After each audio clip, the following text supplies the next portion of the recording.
Morning students, मैं वीरेंद्र कुमार फिर जुड़ा हूं आपके साथ ऑनलाइन क्लासेस के अंदर, जिसके अंदर आज हम बात करेंगे microscopic structure of the kidney. ठीक है ना, यानी कि सूक्ष्म दर्शी संरचना दी किडनी की। इससे पहले हम किडनी के बारे में बेसिक स्ट्रक्चर जो थी उसके बारे में, ठीक है ना, और साथ में यूरिनरी सिस्टम के बारे में बात कर रहे थे। तो किडनी के बारे में बात हो गई थी, उससे जो ऑर्गन एसोसिएटेड थे उनके बारे में, और उसकी जो स्ट्रक्चर थी जैसे बाहरी संरचना थी जिसके अंदर उसका कॉर्टेक्स भाग है, मेडुला पार्ट है, ठीक है ना, उनके बारे में बात की थी। ठीक है ना, तो अपन करेंगे जिस कॉर्टेक्स था, मेडुला था, ठीक है ना, हाइलोबल पोर्शन था, रेडियल वेलिस था, उसके बारे में बात कर चुके थे। नेक्स्ट आज हम बात करेंगे माइक्रोस्कोपिक स्ट्रक्चर ऑफ किडनी। ठीक है ना,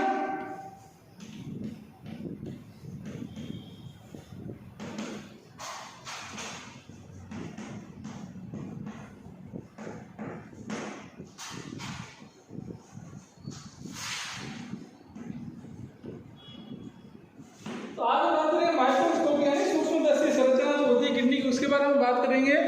ठीक है ना, जिसके अंदर बात करेंगे कि क्या होता है, कैसे होती है, इसकी स्ट्रक्चर क्या है, संरचना क्या है, किस हिसाब से ये चलती है, उसके बारे में बात करेंगे। तो इसके अंदर सबसे पहले देखते हैं कि इसकी जो किडनी है उसका जो बेसिक पार्ट है, जिसे अपन बोलते हैं इसकी फंक्शनल यूनिट, ठीक है ना, जिसे अपन बोलते हैं नेफ्रॉन। ठीक है ना, तो किडनी की इंटरनल संरचना जो है, जिसे अपन बात करते हैं मेडुला भाग है या कॉर्टेक्स भाग है, उसके अंदर बहुत सारे कोशिकीय भाग पाए जाते हैं, बहुत सारी स्ट्रक्चर्स पाई जाती है। ठीक है ना, रेडियल कॉर्टेक्स है, रेडियल वेलिस है, इसके अंदर जितने भी बताए जो कॉर्टेक्स पार्ट है उसके अंदर मुख्य रूप से किडनी की जो बेसिक इकाई है, जिसके अंदर बहुत ज्यादा मात्रा के अंदर किडनी का पाया जाता है, नेफ्रॉन। ठीक है ना, इसीलिए नेफ्रॉन को स्ट्रक्चरल और फंक्शनल यूनिट भी कहा जाता है। इसलिए ठीक है ना, नेफ्रॉन है वह आपकी किडनी की स्ट्रक्चरल और फंक्शनल यूनिट है।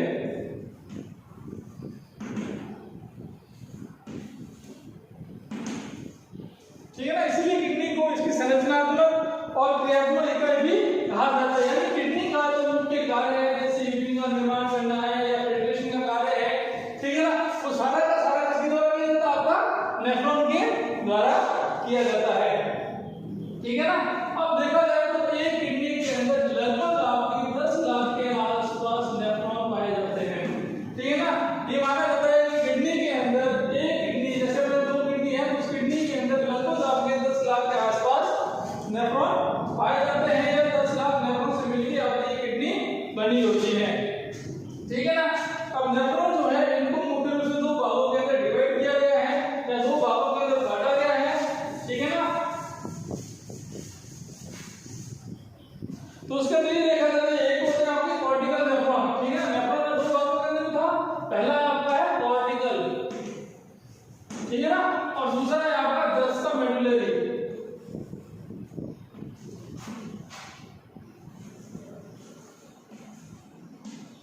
जस्ता मेडुलरी, ठीक है, ये है नेफ्रॉन के दो प्रकार है, या जो नेफ्रॉन है वो दो प्रकार के होते हैं, आपके कॉर्टिकल नेफ्रॉन है और दूसरा है आपका जस्ता मेडुलरी नेफ्रॉन। कॉर्टिकल भाग के अंदर जो ये कॉर्टिकल नेफ्रॉन है, ये आपकी ड्रग्स अपने जो नेफ्रॉन या सॉरी किडनी है, किडनी के कॉर्टेक्स भाग के अंदर सिचुएटेड है, लोकेट होते हैं। ठीक है ना, जबकि जो जस्ता मेडुलरी भाग है ये आपके कॉर्टेक्स मेडुला किडनी के मेडुला पार्ट के अंदर लोकेट होते हैं, सिचुएटेड होते हैं, उपस्थित होते हैं। ठीक है ना, ये नेफ्रॉन के आपके दो भाग थे, जिसके अंदर कॉर्टिकल भाग कॉर्टेक्स के अंदर और जस्ता मेडुलरी भाग मेडुला के अंदर उपस्थित होते हैं। ठीक है ना, अब यदि बात करें अपने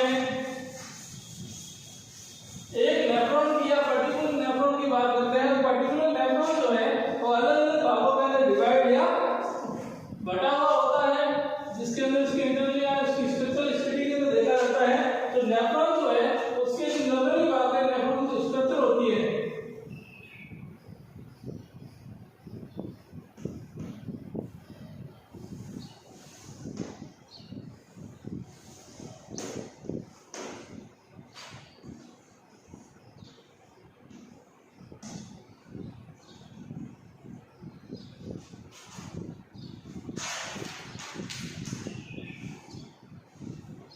ठीक है ना, नेफ्रॉन का हम इस प्रकार से बात कर सकते हैं या इस प्रकार से बोल सकते हैं कि नेफ्रॉन की स्ट्रक्चर जो है वह लगभग इसके जैसी होती है या इसके आसपास की होती है।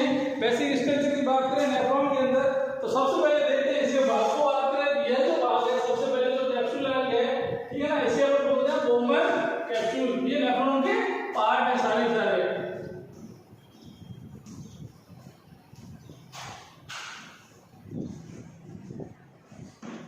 ठीक है ना। पहला पार्ट आ गया नेफ्रॉन का अपने जिसके इंटरनल स्ट्रक्चर की बात करें तो सबसे पहले आता है आपका बोमन कैप्सूल, जहां पर आपकी जो रीनल आर्टरी है या रीनल वेन जो है वो आपको मिलती है, ठीक है ना, या यहाँ से होकर ये क्रॉस आउट होती है। उसके बाद में आता है आपका कोशिका कोश या जिसे अपन ग्लोमेरुलस कहते हैं, ग्लोमेरुलस कहते हैं। Next part is the glomerulus.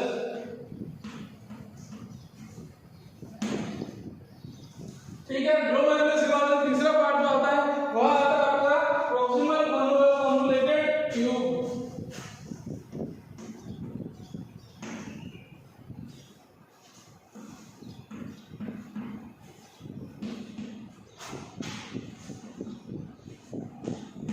ठीक है ना, प्रॉक्सिमल कन्वोल्यूटेड ट्यूब आ गई। उसके बाद में आती है लूप ऑफ हैनले।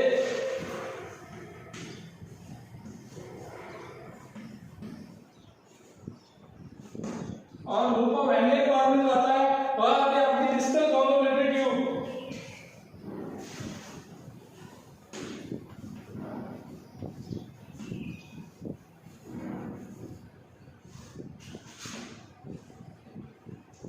और लास्ट में आती है आपकी कलेक्टिंग डक्ट।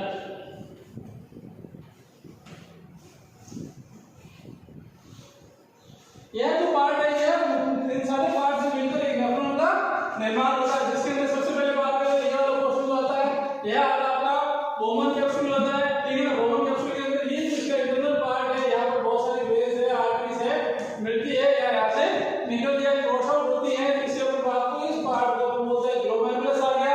ठीक है ना, उसके बाद यहाँ से जो ट्यूब निकल रही है, निकलकर जो संरचना निकलती है उससे अपन बोलते हैं प्रॉक्सिमल कन्वोल्यूटेड ट्यूब।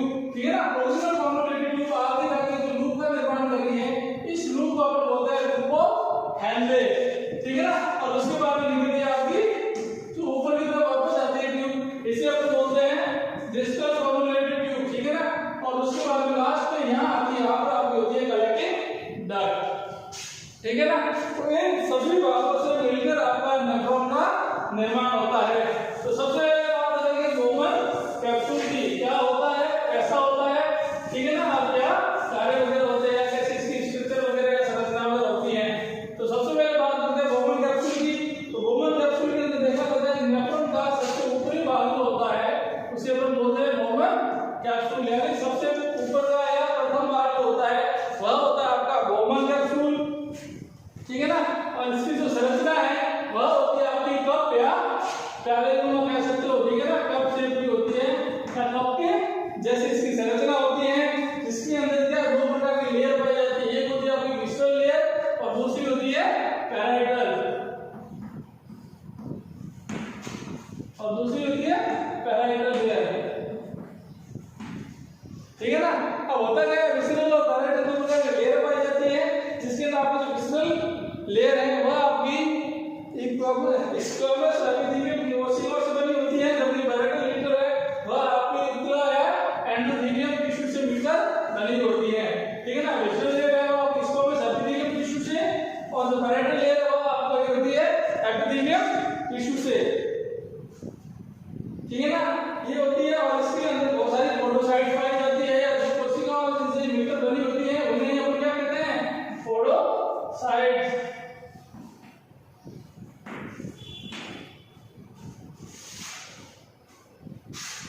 ठीक है ना, उसी के बाद में ये पोडोसाइट्स वाला पार्ट है, जिसकी पैराइटल लेयर होती है, ये क्या करती है, ग्लोमेरुलस पार्ट जो पाया जाता है अपने बोमन कैप्सूल के अंदर या किसी नेफ्रॉन के अंदर जो अपना ग्लोमेरुलस पार्ट पाया जाता है, उसको ये पोडोसाइट्स क्या करती हैं, घेरे हुए रहती हैं। ठीक है ना, यह था आपका बोमन कैप्सूल। नेक्स्ट बात करेंगे, इसके बाद में आता है आपका ग्लोमेरुलस। ठीक है ना, तो बात करते हैं ग्लोमेरुलस की बात करें तो ग्लोमेरुलस के अंदर क्या ये नेफ्रॉन का सेकंड पार्ट होता है।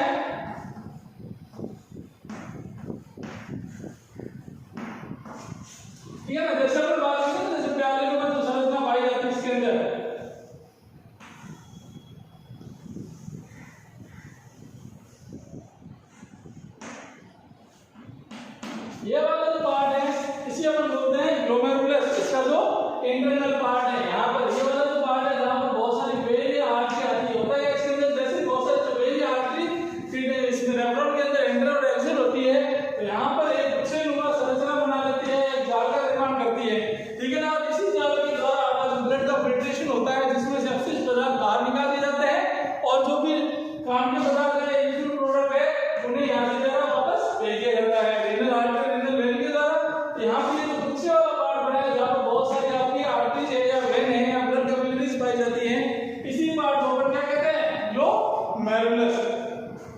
ठीक है ना, ये बच्चे के रूप में दिखाई देता है। और इसके अंदर क्या होती है, जैसे मैंने आपको पहले ही बोला, इसके अंदर होती है इन्फ्रेंट और रेफरेंट डक्ट पाई जाती है, यानी आने वाली और जाने वाली बहुत सारी नलिकाएं पाई जाती है। ठीक है ना, उसके बाद में आता है ग्लोमेरुलस, बाद में आता है आपका प्रोक्सिमल कॉन्वोल्यूटेड ट्यूब, यानी ग्लोमेरुलस पार्ट। जैसे हमने बात की थी रोमन कैप्सूल से एक नलिका का संरचना है जो क्या करती है, नेफ्रॉन से बाहर निकलती है, या फिर यूं कह सकते हैं कि ग्लोमेरुलस के निचले पार्ट से स्टार्ट होती है। ठीक है ना, यह नलिका का संरचना होती है जो लगभग आपकी 3 से 4 सेंटीमीटर लंबी होती है। ठीक है ना, और ये क्या होती है, आपकी कॉलमनर एपिथेलियल टिश्यू से मिलकर बनी होती है। ठीक है ना, और इसके अंदर बहुत सारे क्या पाए जाते हैं, सीलिया पाया जाता है या रोम पाए जाते हैं। सीलिया या रोम क्या करता है, जितने भी इसके अंदर जो भी मैटर है वो आगे की तरफ मूवमेंट कर रहा है। ठीक है ना, तो उसके अंदर क्या है, जिसकी वजह से क्या है, इसकी जो मूवमेंट है, उसकी जो गति है, स्पीड है, उसको कम करते हैं। कम करने की वजह से क्या है, प्रोक्सिमल कॉन्वोल्यूटेड ट्यूब के अंदर ब्लड जो सर्कुलेट हो रहा है या यूरिन मटेरियल जो सर्कुलेट हो रहा है या जो प्रोवाइड हो रहा है, उसमें से क्या है, जो भी काम की वस्तु है या जो भी यूजफुल थिंग्स थी उनको क्या करते हैं, वापस एब्जॉर्ब कर लेते हैं, अब्सॉर्ब कर लेते हैं। ठीक है ना, इसके अंदर क्या होती है, जैसे इसके अंदर बहुत सारे इलेक्ट्रोलाइट्स वगैरह है या पानी वगैरह है या ग्लूकोज है, उनका क्या होता है, रीअब्जॉर्प्शन होता है या पुनः अब्सॉर्प्शन होता है। तो ये चीज आपकी जैसे अपन बात कर रहे थे, ग्लोमेरुलस पार्ट आ गया, उसके बाद पिछली चीज प्रोक्सिमल कॉन्वोल्यूटेड ट्यूब है, 3 से 4 सेंटीमीटर लंबी होती है। ठीक है ना, और इसके अंदर होता क्या है, बहुत सारे सीलिया पाया जाता है, एपिथेलियल टिश्यू की बनी होती है। और इसके अंदर सीलिया की वजह से क्या है, इसके अंदर जो पानी है या इलेक्ट्रोलाइट्स वगैरह है या ग्लूकोज वगैरह, उनका रीअब्जॉर्प्शन किया जाता है। ठीक है ना, उसके बाद बात करते हैं, नेक्स्ट आता है अपना लूप ऑफ हैनले।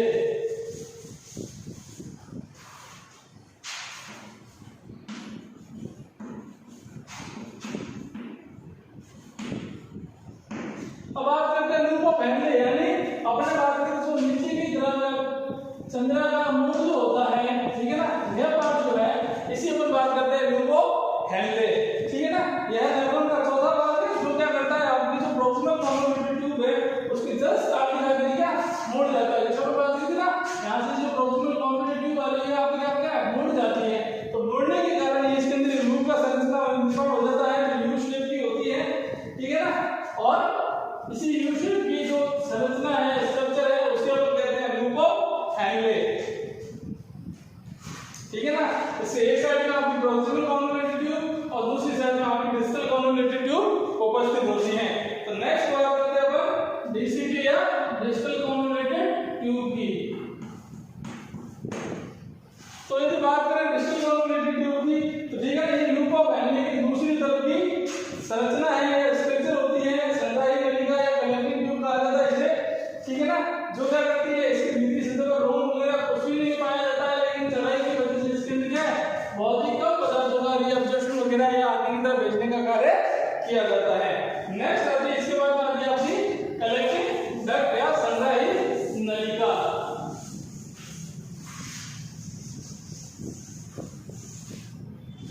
तो नेक्स्ट हम बात करते हैं कलेक्टिंग डक्ट की। तो कलेक्टिंग डक्ट की यदि बात करें तो ये नेफ्रॉन का सबसे लास्ट पार्ट होता है या सबसे अंतिम भाग होता है। ठीक है ना, जिसके अंदर ये थोड़ा सा चौड़ा पाया जाता है या वाइड स्ट्रक्चर होती है, जिसकी वजह से क्या है, इसके अंदर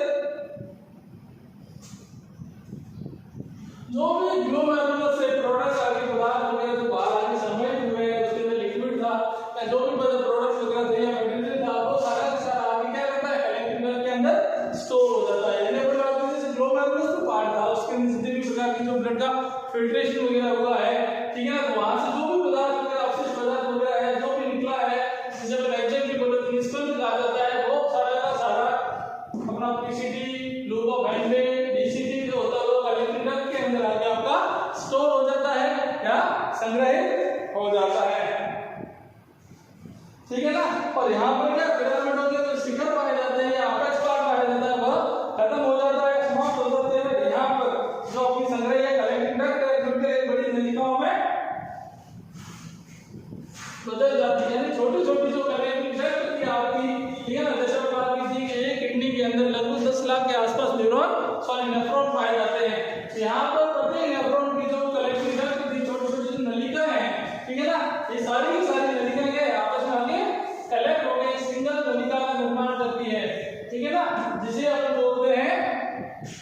duct of Bellini.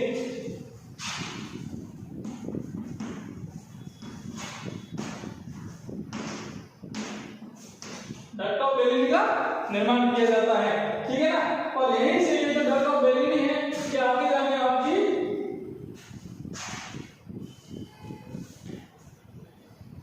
Minor calyx और मेजर कैलिक्स के अंदर ओपन हो जाती है, ठीक है ना।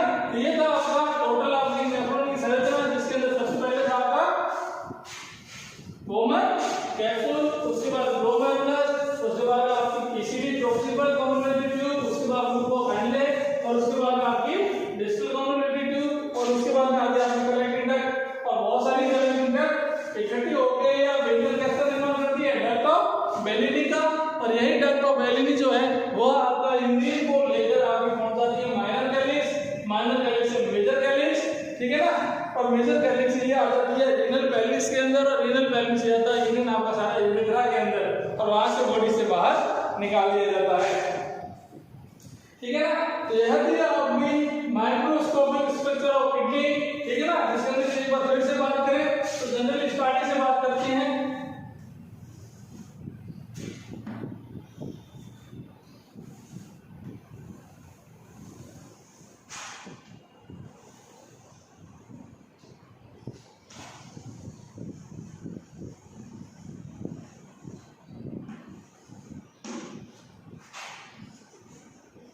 ठीक है ना। तो यहाँ पर बात करते हैं, ये आपका पूरी नेफ्रॉन की जनरल स्ट्रक्चर है, जिसके अंदर बात करें ये आपकी इंफ्रारेड डक्ट आ गई, ठीक है ना।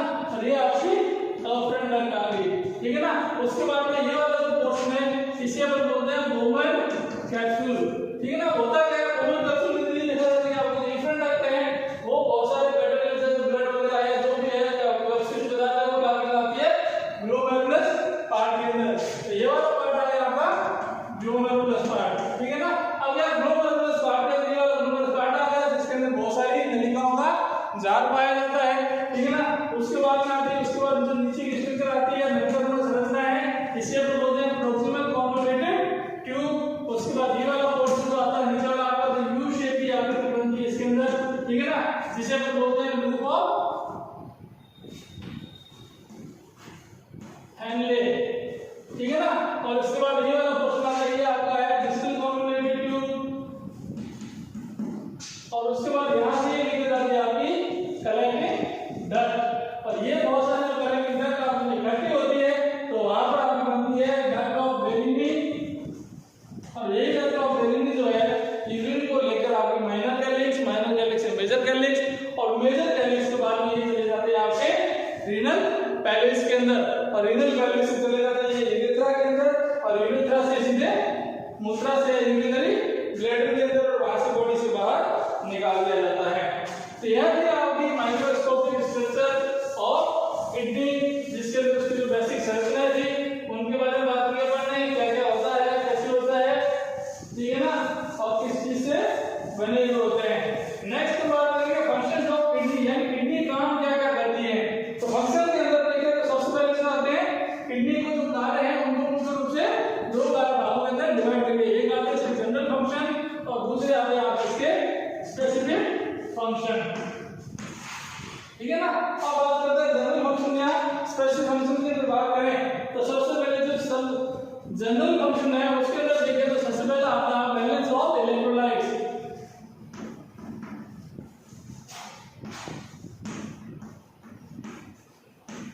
इलेक्ट्रोलाइट्स यानी ये क्या करता है, हमारी बॉडी के अंदर जितने भी प्रकार के इलेक्ट्रोलाइट्स पाए जाते हैं उनको संतुलित या बैलेंस बनाए रखती हैं, ठीक है ना। नेक्स्ट आता है मेंटेनेंस ऑफ बीपी, यानी हमारा जो ब्लड प्रेशर है या रक्तचाप है उसको भी मेंटेन करके रखती है, ठीक है ना, उसको नियमित रखती है। क्योंकि ये क्या है जो बीपी है वो मुख्य रूप से रेनिन पाया जाता है, रेनिन एंजाइम से बैलेंस होता है, उससे मेंटेन होता है। तो रेनिन का निर्माण वगैरह है, उसका जो एंजाइम वगैरह का जो कार्य होता है वो सारा का सारा आपका ब्लड के द्वारा किया जाता है, और वो भी स्पेशली किडनी के नियमन के द्वारा किया जाता है, ठीक है ना। उसके बाद में नेक्स्ट क्वेश्चन आता है एसिड बेस बैलेंस।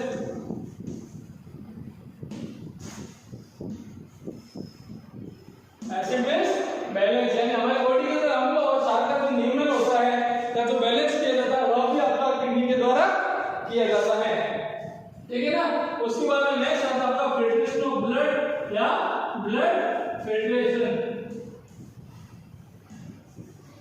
ये भी किडनी के द्वारा किया जाता है ब्लड फिल्ट्रेशन। और उसके बाद होता है हमारी बॉडी का जो ऑस्मोटिक प्रेशर है,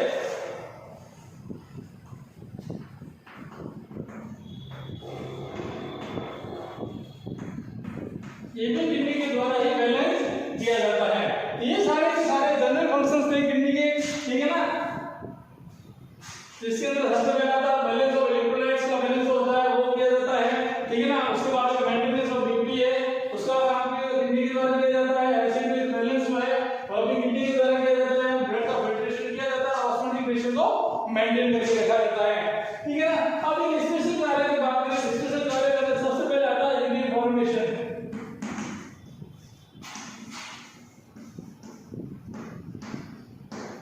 यूरिन फॉर्मेशन यानी मूत्र का निर्माण किया जाता है। यूरिन का फॉर्मेशन वो भी किडनी के द्वारा किया जाता है।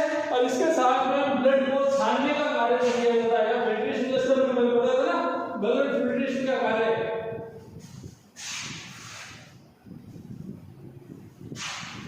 ये इसके स्पेसिफिक कार्य के अंदर आता है। तो ब्लड फिल्ट्रेशन और यूरिन फॉर्मेशन, ये दोनों कार्य आपका किडनी के द्वारा किए जाते हैं।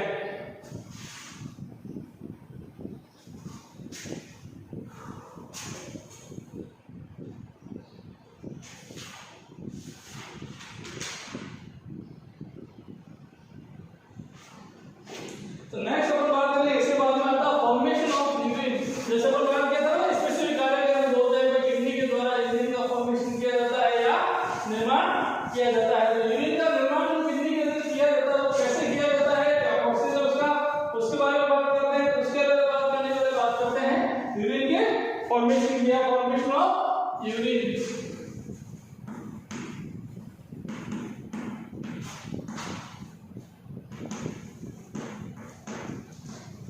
Formation of urine.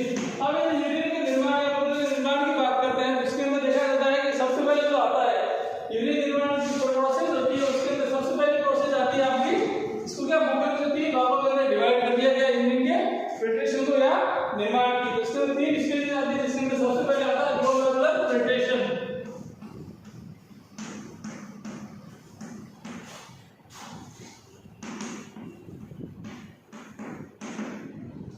Glomerular filtration. अब ये ग्लोमेरुलर फिल्ट्रेशन की बात करें, फिल्टर की बात करें, तो जैसे मैंने आपको बताया था कि आपके नेफ्रॉन के अंदर ग्लोमेरुलर पार्ट होता है, ठीक है ना। तो उस नेफ्रॉन के अंदर ग्लोमेरुलर पार्ट के अंदर आपकी अफरेंट आर्टरी और इन्फ्रेंट आर्टरी को बोलते हैं, ठीक है ना। तो एफरेंट और इन्फ्रेंट डक्ट के द्वारा जितना भी प्रकार का ब्लड का बॉडी से वो ब्लड आपका आ जाता है बोन टेस्टिस के अंदर ग्लोमेरुलर पार्ट के अंदर, ठीक है ना। और वहां पर क्या होता है, ब्लड के अंदर जो भी कोशिकाएं वगैरह या प्लाज्मा में जो प्रोटीन वगैरह के अणु पाए जाते हैं, ठीक है ना।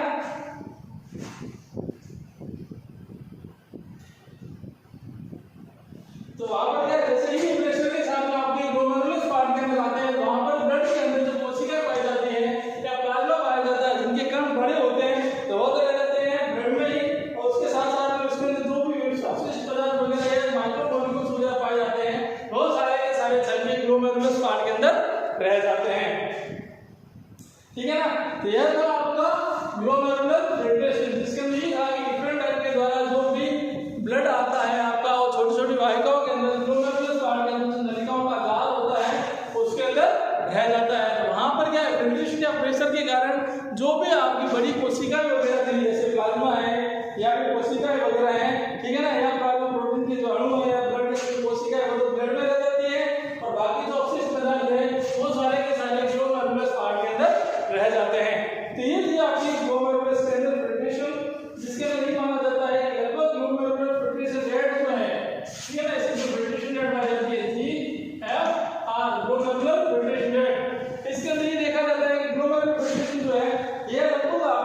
मिनट मानी गई है। ठीक है ना, यह था आपका ग्लोमेरुलर फिल्ट्रेशन, जिसके अंदर ब्लड के द्वारा ब्लड में से जो भी अपशिष्ट पदार्थ वगैरह है वो ग्लोमेरुलर के अंदर छोड़ दिए जाते हैं ग्लोमेरुलर फिल्ट्रेशन के द्वारा। सेकंड स्टेप की बात करें तो सेकंड स्टेप आता है आपका ट्यूबुलर सिलेक्शन।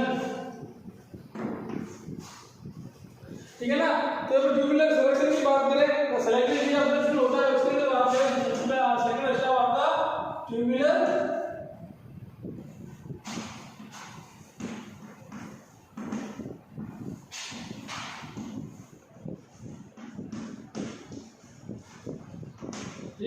एब्जॉर्प्शन।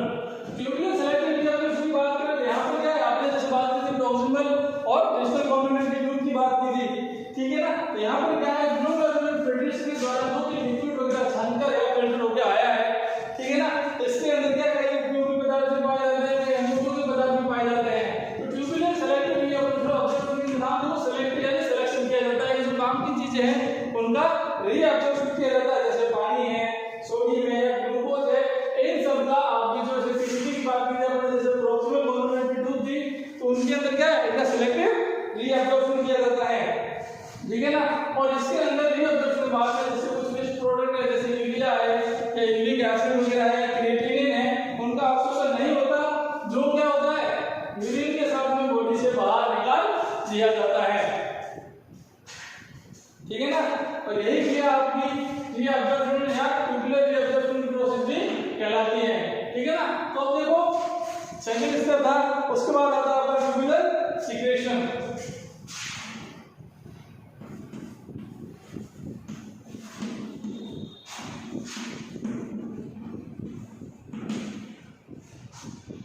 नेक्स्ट है अपना ट्यूबुलर सीक्रेशन। अभी ट्यूबुलर सीक्रेशन की बात करें, यहाँ पे कॉम्प्लीमेंट्री ट्यूबल्स में होने वाली एक सक्रिय या एक्टिव प्रोसेस है।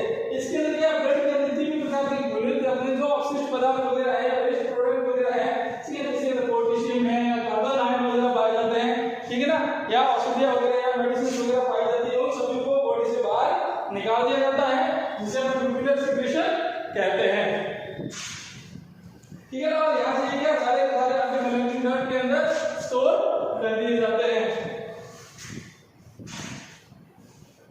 ठीक है, ये था आपका फॉर्मेशन ऑफ यूरिन, जिसके अंदर सबसे पहले आपका स्टेप था ग्लोमेरुलर फिल्ट्रेशन, जिसके अंदर इफ्रेंट डक्ट के द्वारा जितने भी प्रकार का ब्लड का बॉडी का वो सारा नेफ्रॉन के अंदर आ जाता है, रोमन कैप्सूल के अंदर आता है, जहां पर अपना जो नलिका होगा बुक्सा या ग्लोमेरुलस पार्ट का, वहां पर इसका क्या होता है फिल्ट्रेशन होता है, जिसके अंदर बड़ी बड़ी सेल्स तो है वो आपकी ब्लड के अंदर जाती है, छोटी कोशिकाएं अपशिष्ट पदार्थ वगैरह थे वो सारे ग्लोमेरुलस पार्ट के अंदर आ जाता है। ठीक है, ग्लोमेरुलस पार्ट के अंदर जो भी तरल लिक्विड वगैरह आया है वो वहां से चला जाता है आपका ट्यूब्स के अंदर, जैसे प्रॉक्सिमल और डिस्टल कॉम्प्लीमेंट्री ट्यूब्स था उनके अंदर चला जाता है, जहां पर होता है आपका ट्यूबुलर सेलेक्टिव रीअब्जॉर्प्शन होता है, जिसके अंदर आपका पानी है, ग्लूकोज वगैरह है, सोडियम वगैरह है, जितनी भी प्रकार की काम की चीजें हैं, ठीक है ना, उनका पुनः अब्जॉर्प्शन या रीअब्जॉर्प्शन कर दिया जाता है। उसके बाद जो वेस्ट प्रोडक्ट है उसको चला छोड़ दिया जाता है आगे के लिए, जहां पर क्या होता है ट्यूबुलर सिलेक्शन के द्वारा वहां जो वेस्ट प्रोडक्ट वगैरह है जैसे यूरिया है, यूरिक एसिड है, क्रिएटिनिन वगैरह है, उनका अब्जॉर्प्शन नहीं होता, उनको आगे ट्यूबुलर सीक्रेशन के अंदर चला जाता है, जहां से ट्यूबुलर सीक्रेशन के द्वारा जितने भी प्रकार के पोटेशियम आयन वगैरह है, कार्बन वगैरह है या औषधियां वगैरह है, उनको वहां से चला जाता है कलेक्टिंग डक्ट के अंदर छोड़ दिया जाता है। कलेक्टिंग डक्ट से आपकी जैसे रहता है बेलिनी और वहां से माइनर और मेजर कैलिक्स और उसके बाद मिडल कैलिक्स होते हुए यूरेथ्रा के द्वारा यूरिनरी ब्लड के अंदर छोड़ दिया जाता है।